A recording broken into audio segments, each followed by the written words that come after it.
कैसे हैं आप लोग? उम्मीद करता हूँ अच्छे होंगे। और पिछले वीडियो में हम लोगों ने क्या पढ़ा था? तो पिछले वीडियो में हम लोगों ने थीम वन, ठीक है, किसका? क्लास 11th हिस्ट्री का theme one from the beginning of history में हम लोगों ने ये पढ़ा था कि ह्यूमन बीइंग्स जो थे या ह्यूमंस लाइक जो क्रिएचर जो डेवलप हुए थे, वो लोग कौन कौन से तरीके से अपने फूड को ऑब्टेन करते थे, ठीक है। जिसमें हम लोगों ने गैदरिंग के बारे में पढ़ा था। गैदरिंग क्या होता है? गैदरिंग होता है इकट्ठा करना, यानी कि फूड प्रोडक्ट को। अब फूड प्रोडक्ट क्या हो जाएगा? सीड्स हो गया या प्लांट्स का जो अलग अलग पार्ट्स हो गया, ट्यूबर हो गया, इन सब चीज़ों को वो लोग इकट्ठा करते थे और फिर भोजन करते थे, यानी कि खाना खाते थे, उसी को ही खाते थे। फिर हम लोगों ने हंटिंग गैदरिंग के बारे में एक और इंपॉर्टेंट इन्फॉर्मेशन हम लोग को ये मिला था कि उसके बारे में, गैदरिंग के बारे में हम ह्यूमंस बींग्स को यानी कि आर्कोलॉजिस्ट को कह सकते हैं उतना इन्फॉर्मेशन नहीं है, क्योंकि उसका एविडेंस जो है उतना मिला हुआ नहीं है। क्यों नहीं मिला हुआ है? क्योंकि जो मेथड से हम लोग कौन से फूड को लोग खाते थे, जो उस मेथड से हम लोग जानने वाले थे, उस मेथड्स में वो आया नहीं है अभी। यानी कह सकते हैं हम लोग क्या, कि उस मेथड से हम लोग ये नहीं जान सके हैं कि ह्यूमन बींग्स जो थे गैदरिंग करके खाना खाया करते थे। लेकिन प्रोबेबिलिटी यह बताया गया है, संभवतः यह बताया गया है कि ऐसा हो सकता था उस समय में। फिर हम लोगों ने हंटिंग के बारे में पढ़ा था, ठीक है। अब हंटिंग में भी कौन सा हंटिंग? प्लांट हंटिंग के बारे में, जिसका एग्जाम्पल, जिसका एक तरह से एविडेंस कर सकते हैं कहाँ कहाँ मिला है। बॉस ग्रुप कहाँ पर है? कमेंट बॉक्स में बताइएगा। एस्कॉन इंजन कहाँ पर है? कमेंट बॉक्स में वही बताइएगा, ठीक है। इन सब जगहों पर प्लांट हंटिंग के बारे में मिला है। फिर पुराने जमाने के जो लोग थे वो एस्कैवेंजर्स थे। एस्कैवेंजर्स मतलब क्या? एस्कैवेंजर्स मतलब जो डेड एनिमल्स को, जो कि मतलब वैसे एनिमल्स जिसे दूसरे एनिमल्स ने खल्लास कर दिया है, उन्हें वो लोग खाने का काम करते थे, तो उन्हें स्कैवेंजर्स कहा गया। या अभी भी स्कैवेंजर्स मौजूद है हमारे अर्थ पे भी, ठीक है। स्कैवेंजर्स जिन एनिमल्स को कहा जाता है वो एनिमल्स अभी भी है। तो स्कैवेंजर्स का काम भी करते थे कौन कौन कौन कौन कौन? बल्कि ह्यूमन बींग्स करते थे। यानी कि वो लोग, जो एनिमल्स जो पहले उनका काम खत्म हो चुका है, उन्हें खाते थे। फिर हम लोगों ने और आगे और भी पढ़ा था। आगे क्या पढ़ा था? आगे हम लोगों ने ये भी पढ़ा था कि प्लांट हंटिंग का जो एग्जाम्पल केस रिपब्लिक में जो दिया गया है, वहाँ पर हम लोगों ने पढ़ा था। अब इस वीडियो में हम लोग क्या जानेंगे? इस वीडियो में हमारा टॉपिक का सबसे पहले नाम क्या है उससे जान लेते हैं। तो इस वीडियो में हमारे टॉपिक का नाम क्या है?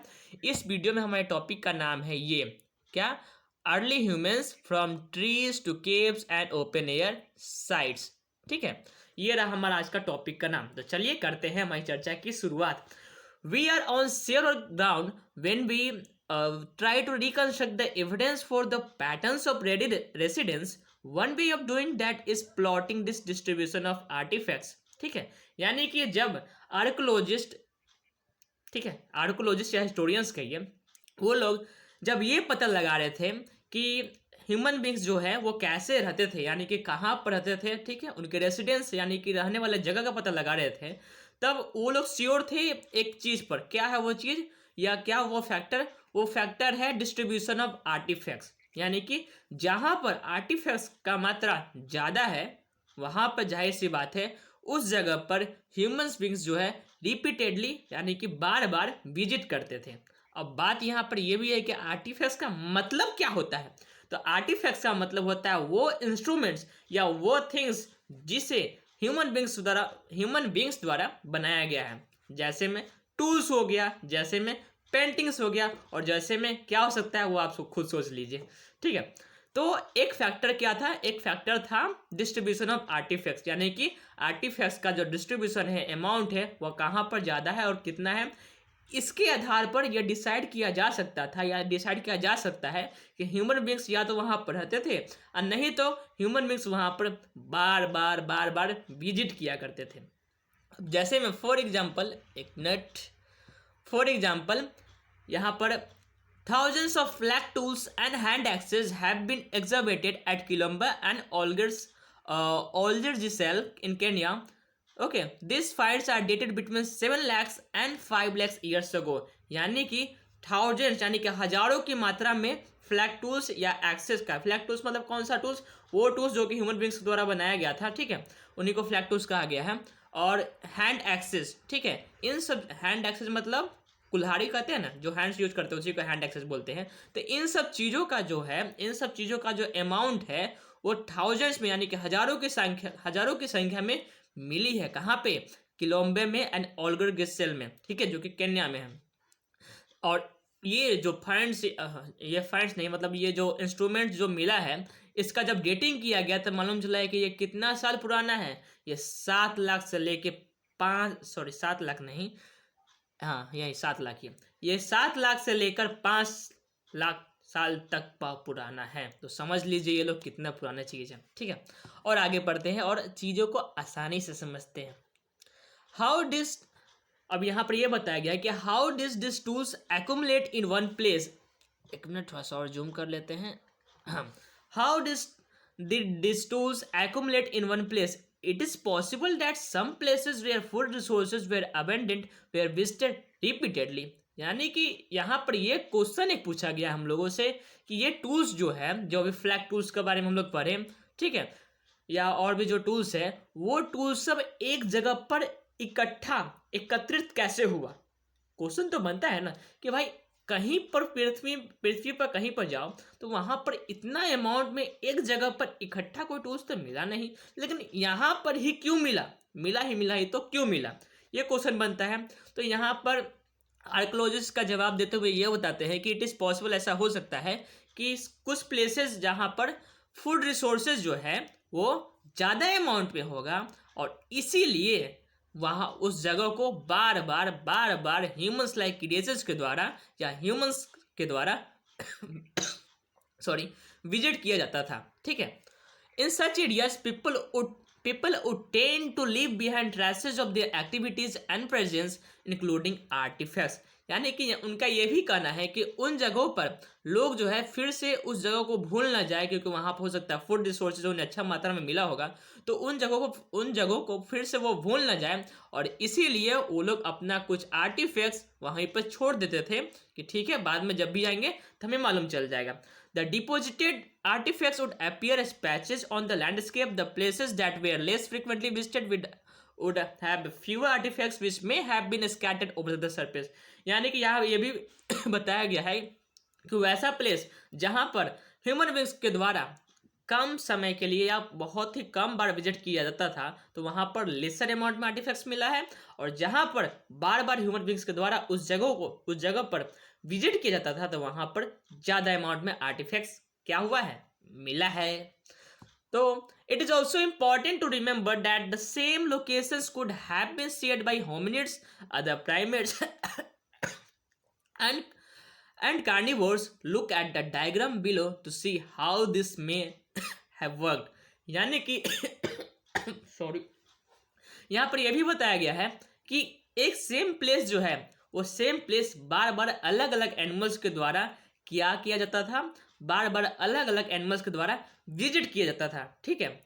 और साथ ही साथ विजिट करने के साथ साथ उस सेम प्लेस को अलग अलग एनिमल्स के द्वारा भी शेयर किया जाता था। अब शेयर किया जाता करने का मतलब क्या हो गया, जैसे मान लीजिए आप लोग, आपके घर में एक रूम है जिसमें आप रहते हैं और आपके साथ एक छोटा भाई भी रहता है या बड़ा भाई रहता है, तो आप दोनों वहाँ पर क्या कर रहे हैं, उस रूम को शेयर कर रहे हैं ना, आपस में मिलजुल कर उसमें रह रहे हैं। बस वही बात हो गया यहाँ पर भी कि एक जगह है लेकिन अलग अलग एनिमल्स जो है वो वहाँ पर आ रहे हैं और अपना काम को कर रहे हैं।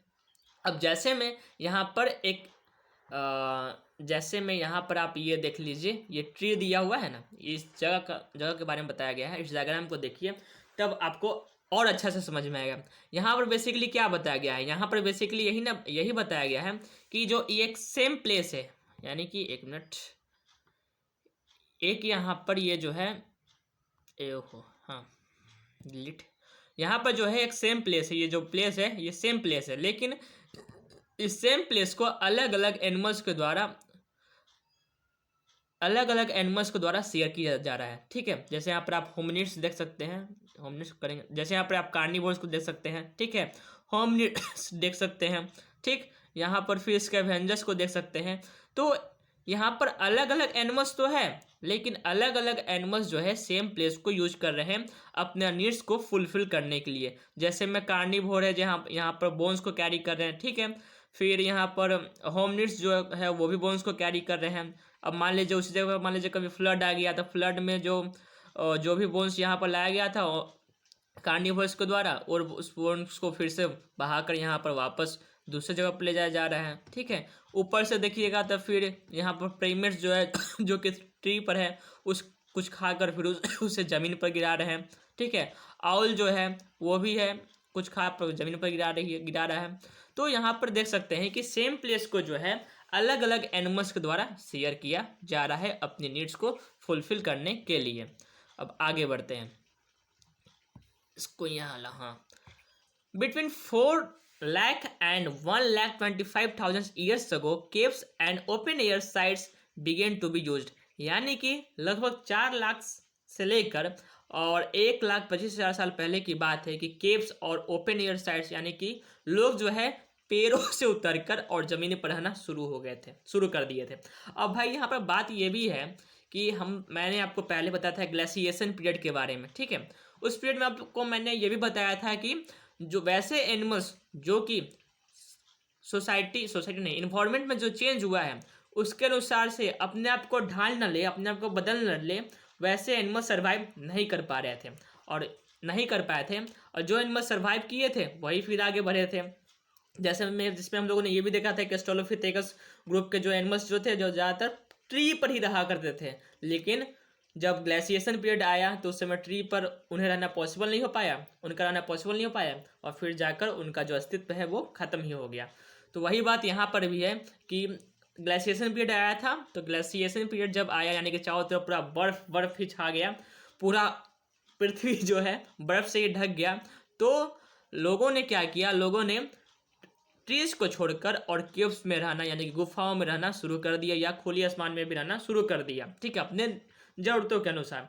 Evidence for this comes from the sites in Europe, इंडल।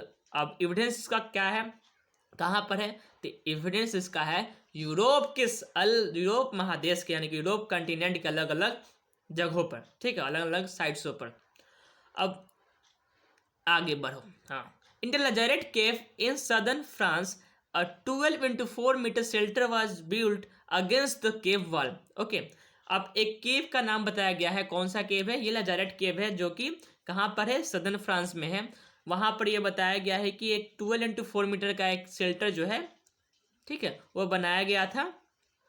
Inside it there were 2 huts and evidence of these food sources, fruit, vegetables, seeds, nuts and bird eggs and freshwater fish, trout, perch and carp. यानी कि उस लेजरेट केव में क्या क्या मिला है, उस लेजरेट केव में 2 हर्ट्स मिला है। अब हर्ट्स का मतलब क्या हो गया, हर्ट्स का मतलब बेसिकली जैसे हिंदी में उसे तो चूल्हा कहते हैं, लेकिन चूल्हा नहीं, आप बेसिकली देखते होंगे कहाँ पे, मूवीज़ में देखते होंगे, खासकर इंग्लिश मूवीज़ होता है, हॉलीवुड मूवीज़ में, वहाँ देखते होंगे कि एक फायर प्लेस होता है जहाँ पर बहुत कुछ लकड़ियों को रखकर जलाया जाता है। ठीक है, अपने आप को थोड़ा गर्मी पहुंचाने के लिए, गर्म करने के लिए। ठीक है, मौसम के अनुसार, तो वो चीज़ मिला है। और अलग अलग फूड सोर्सेज का भी एविडेंस मिला है। अब कौन कौन सा फूड सोर्सेज हो गया, फूड सोर्सेज हो गया जैसे में फ्रूट्स हो गया, वेजिटेबल्स हो गया, सीड्स हो गया, फिर नट्स हो गया, बट एग्स हो गया। तो मतलब ये सब जो चीज़ है, इन सब चीज़ों का सोर्सेज मिला है, जिससे मालूम ये चलता है कि वहाँ पर लोग जो है रहते थे और इन सब चीज़ों का भी सेवन करते थे।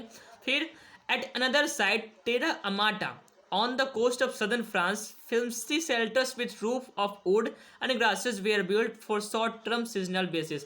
टेरा अमाटा का पिक्चर आप यहाँ पर देख लीजिए, ये रहा आपका टेरा अमाटा का पिक्चर, जस्ट जहाँ से मैंने अभी वीडियो का आइकन हटाया बस वहीं पर है टेरा अमाटा, ये है टेरा अमाटा।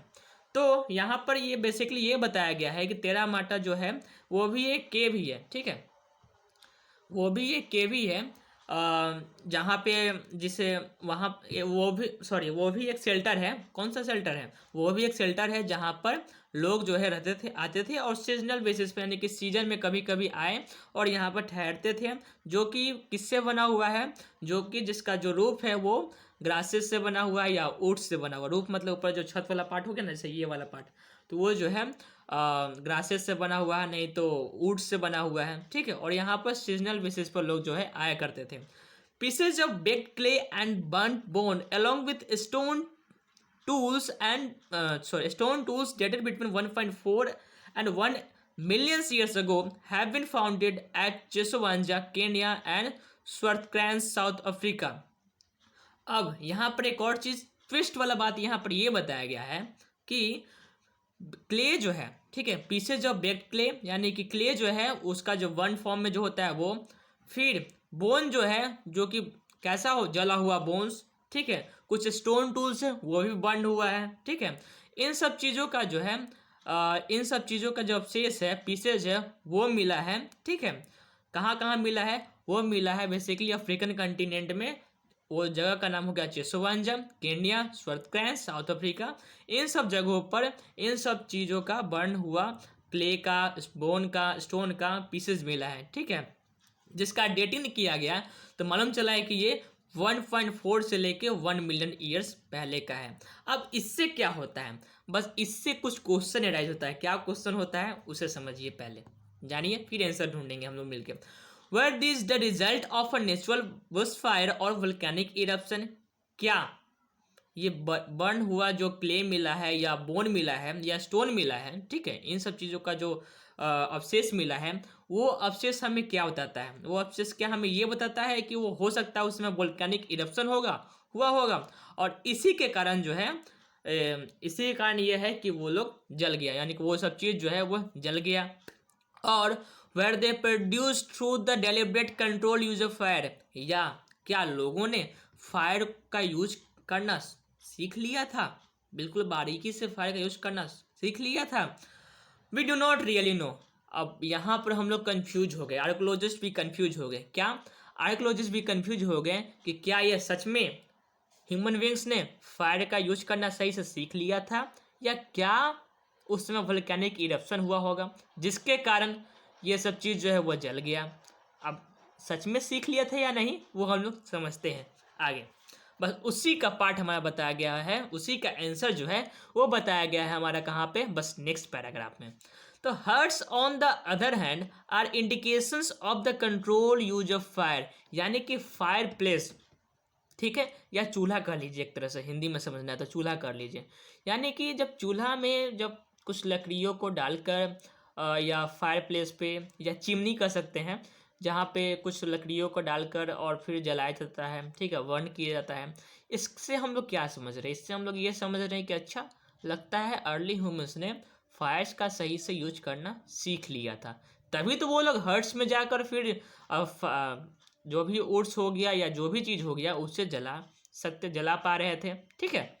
This had several advantage. अब इससे तो मालूम यह चल गया कि लोगों ने फायर का बारीकी से यूज करना सीख लिया था। अब जब बारीकी से यूज करना लोगों ने सीख लिया तो इसका क्या है, इसका बहुत एडवांटेजेस भी था, ठीक है, यानी कि इससे उन्हें बहुत फायदा भी हुआ था। Fire provide warmth and light inside caves. अब फायर का क्या क्या यूज है या क्या क्या वो इम्पोर्टेंट चीज़ प्रोवाइड कर रहा है लोगों को, वो हम लोग समझते हैं। फायर जो है सबसे पहले उन्हें ठंडी के दिनों में गर्मी प्रोवाइड करती थी, ठीक है। फिर फायर जो है लाइट प्रोवाइड करता है, ठीक है, लाइट प्रोवाइड करता है यानी कि रात में भी वो लोग आराम से अब देख सकते थे। And could be use for cooking. और फायर का सबसे अच्छा यूज क्या है, फायर का सबसे अच्छा यूज कुकिंग में है, जो कि फूड को और थोड़ा टेस्टी एरोमा ऐड करने के लिए यूज किया जाता था उस समय, और अभी भी यूज किया जाता है। बिसाइड्स, इसके अतिरिक्त fire was used to harden woods as for instance the tip of the ear. आप लोगों ने देखा होगा, क्या आप लोगों ने देखा होगा कि फायर का यूज करके और लोहे को भी पिघला दिया जाता था। उसी तरह उस समय भी फायर का यूज करके जो तीर धनुष होता है ना, बस वही तीर जो है उसका जो नोकीला पार्ट होता है सामने वाला, उसे और नोकीला बनाने के लिए यूज किया जाता था, ठीक है। The use of feet also facilitate the flaking tools as important the fire could be used to scare away dangerous animals। यानी कि फायर का यूज और क्या है, फायर का यूज है डेंजरस एनिमल्स को डराने के लिए फायर का यूज लोग करते थे। तो बस आज की इस वीडियो में फिलहाल इतना ही, मिलते हैं फिर नेक्स्ट वीडियो में नेक्स्ट टॉपिक के साथ। Bye bye.